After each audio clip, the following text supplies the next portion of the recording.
Ayan mga kabayan, ano, at dito ay pupunta tayo ng Maestran sa mga bayan at papunta tayo ng doon sa may dulo din para sa ganoon ay makita po ninyo ang dulo sa dulo mga kabayan.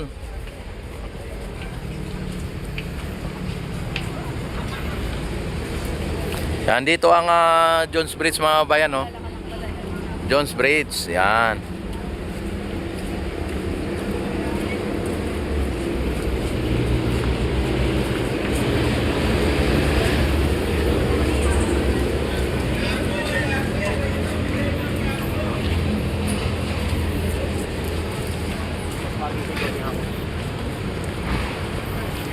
Yan, at ayan, magandang gabi sa inyong lahat mga kababayan. At dito ay alamin din natin ulit at dito may mga Philippine Coast Guard ata dito ulit. Kung hindi pa sila nakano.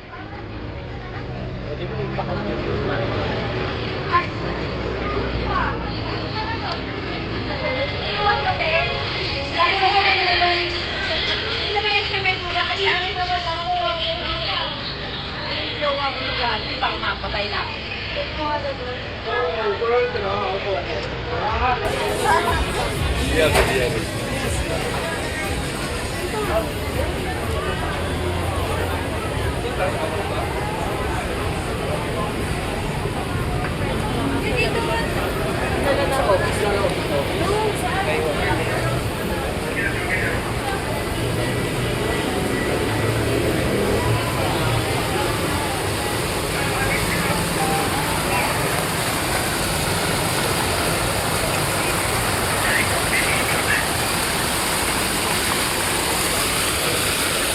Ayan, napakaganda dito mga bayan. At sa ngayon ay talagang ayan, marami na mga namamasyal dito.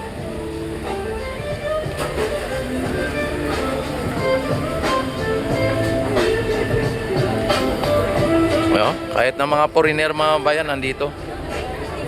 Mga foreigner.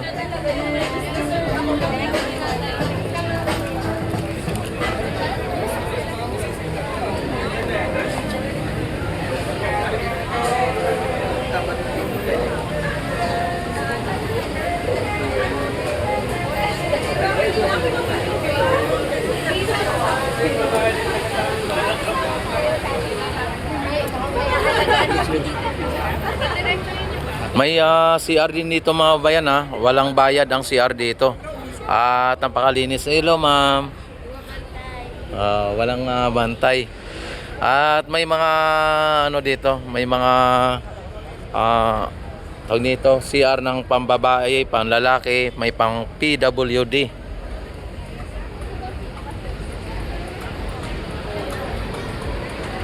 Hello. Yeah. Ang ganda nila. Yan, dito ay todo ano dito mga bayan, picture selfie. Siyempre dahil po sa inano na po nila yung ganda ng lugar mga bayan.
Ano dito? Oh.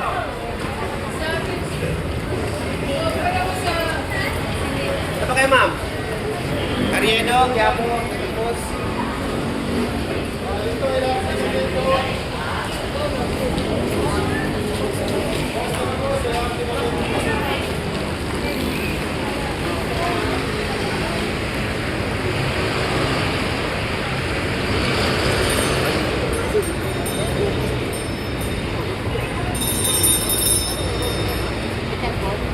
Yan, dito na tayo sa may Plaza Mexico mga bayan.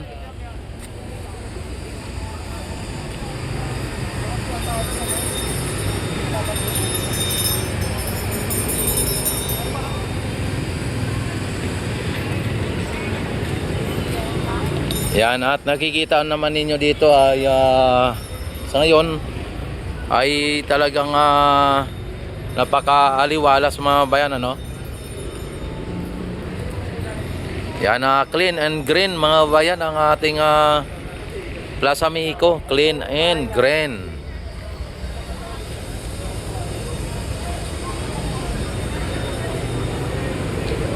Ayan, at habang palapit tayo ng palapit doon sa may Port Santiago mga bayan ay padami na naman muli ang mga namamasyal na ating nakakasalubong. Yan, at ito po ang napaka-iconic Intramuros Binondo Bridge. Ayan, may mga ano tayo dito, mga foreigner. Ayan, may pulis tayo dito na nakaano. Ayan, oh.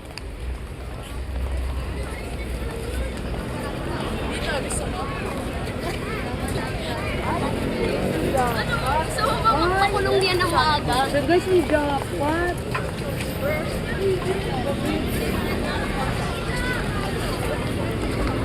Ayan, at diretso tayo doon sa may sa may pinaka Port Santiago mga bayan, para sa ganon ay makita ninyo ang kabuuan ng Ilog Pasig Esplanade.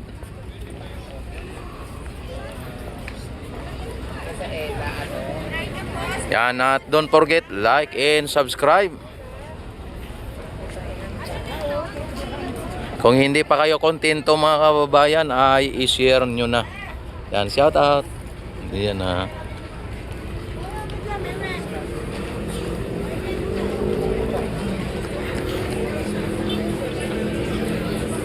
Ayan, dito ay talagang isa sa mga magdadagdag ng ekonomiya natin ng ating bansa mga bayan. Talagang ito po ay malaki ang maiambag sa paglago ng ekonomiya natin itong Esplanade na project ng ating First Lady Lisa Marcos. Ayon sa mga hindi nakakaalam at mga DDS, siyempre ay paano nagkaroon po ng project ang ating First Lady. Simple lang po mga kababayan. Ang SMC San Miguel Corporation nga ay nagkaroon po ng project. Si Elisa pa kaya, no?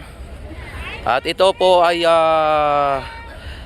ginawa ni Elisa, nagkalap siya ng panggastos dito sa paggawa ng Ilog Pasig Esplanade, para sa ganon ay maisakatuparan at naghingi ng tulong sa mga kapwa niyang mga negosyante, dahil si Elisa ay negosyante, at yun ay talagang nagbigay ng mga tulong ang mga negosyante, at ito ay nag-donate ng mga paggawa dito, no? Kaya ang nagawa ng Ilog Pasig Esplanade mga bayan, yung Esplanade na ito ay private sector sa pamamagitan po ng coordination sa ating First Lady Lisa Marcos. Kaya naisa katuparan itong pasyalan na Ilog Pasig Esplanade. At ang mga private company ay nagkaisa po. Oy, shout out kayo, shout out. Shout out, shout out. Ayan. Ah. Yan na yung mga nagsasabi po na ito ay project ni Isko o project ni Duterte ay hindi po yan totoo. Yan po ay malaking kapik newsan, ano? At sa mga hindi po nakakaalam ay talagang maniniwala na lang po sa kanila. Ayan. Yan, malaking bagay po itong pasyalan ni itong mga bayan. Unang-una ay makilala sa buong mundo na ang ating bansa ay nalilinis na o gumaganda na. Tapos pangalawa ay siyempre makilala sa buong mundo na ang Pilipinas ay magandang lugar. 'Di ba? Bukod sa mga magagandang mga dilag, magagandang mga namamasyal, siyempre sa ganda ng lugar mga bayan. Yan, dito na tayo sa may banda sa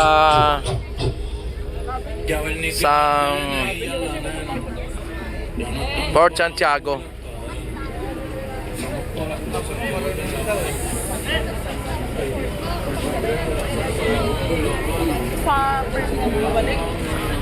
Ano nang ano nila oh.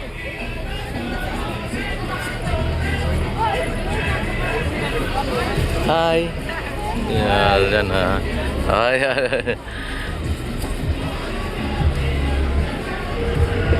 Ayan. Oy, shout out idol. Bernard Talaw, tapos Jason Talaw. Oh, yan oh. Hello, Kan. Ayan. Yan, dito ay makita ninyo mga bayan. Uy. Wala nang rose. Yan.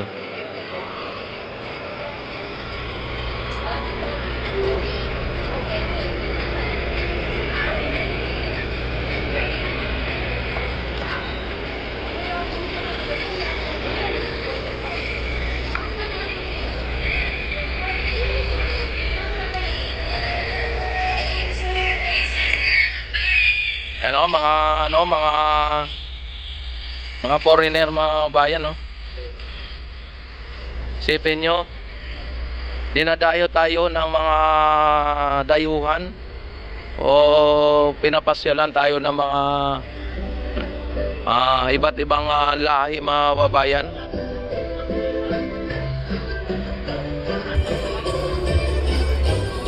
Ayan, ito na po ang Port Santiago mga bayan, kung saan ay ikinulong si Dr. Jose Rizal.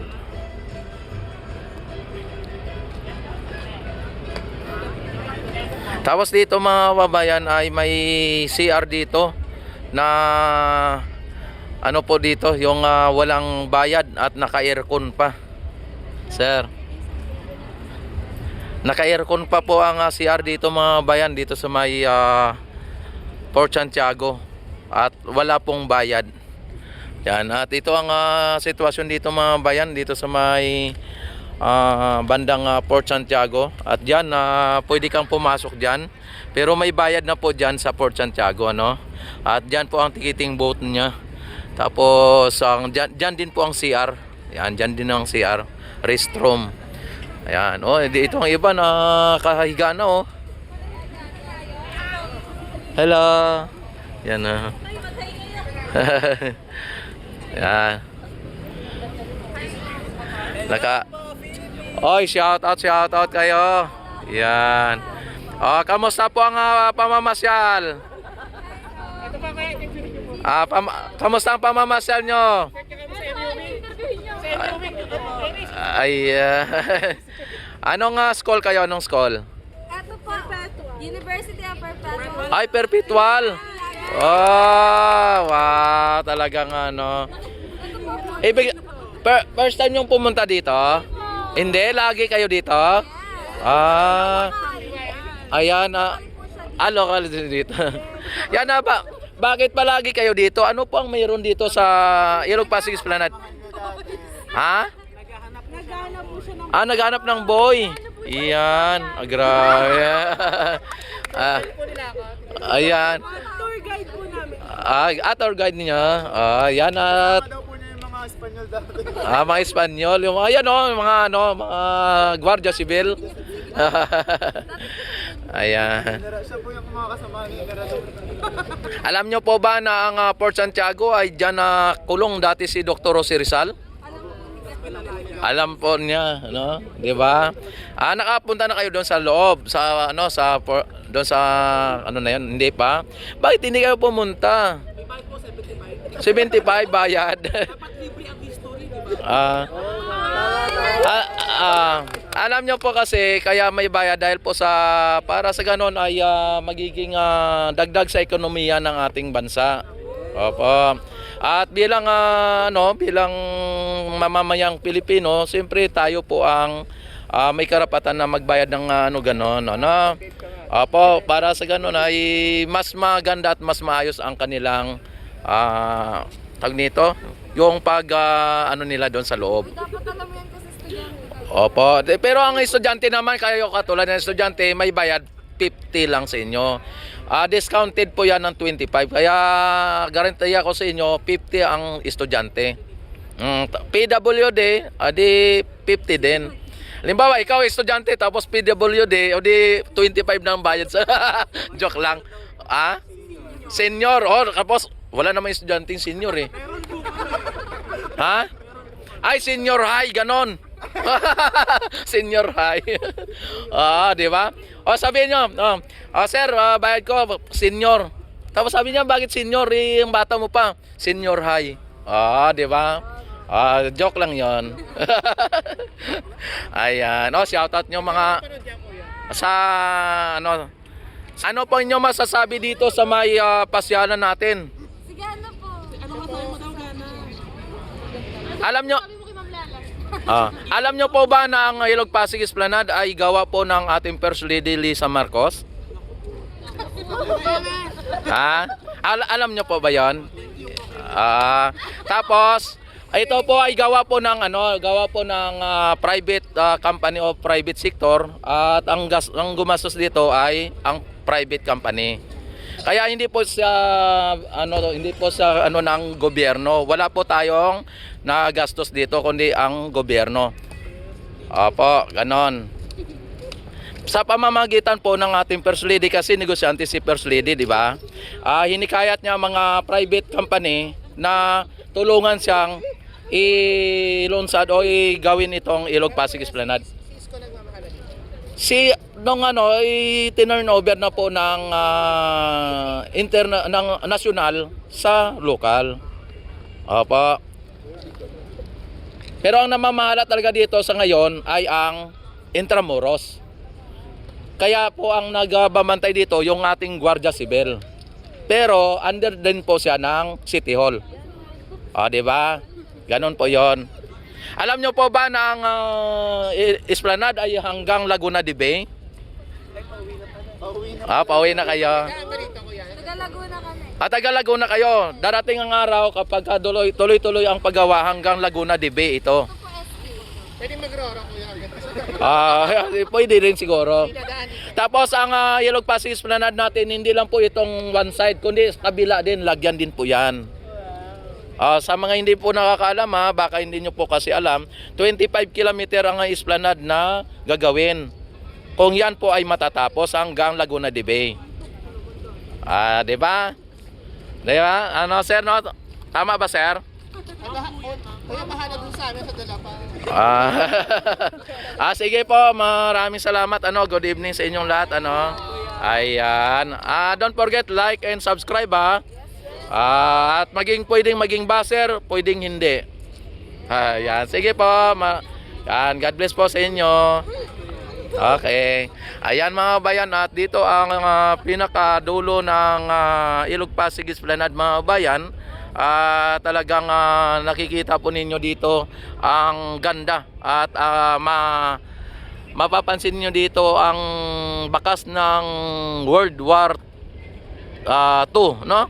yung gira nung panahon. Talagang tayo ay sinakop ng mga ibang bansa, maging yung Japan, kung hindi ako nagkamali, World War II. Ayan. At ito mga bayan, ang napakagandang tanawin dito sa Port Santiago mga bayan, yung napakataas na mga building at napakaganda po ng tanawin natin dito. Ayan, para ka lang nasa Hong Kong, no?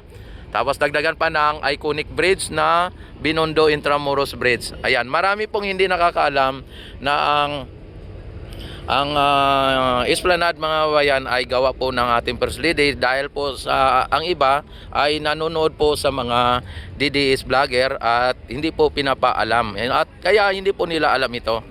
Kaya ang nangyari po mga kababayan ay ano po sila, yung kumbaga bulag sila sa mga katotohanan. Ayan, at ang kadalasan ay ka-fake newsan, kaya ang nasasagap nila ay ka-fake newsan. Ayan. Ayan mga bayan, talagang napakaganda po ng ating Esplanade mga bayan.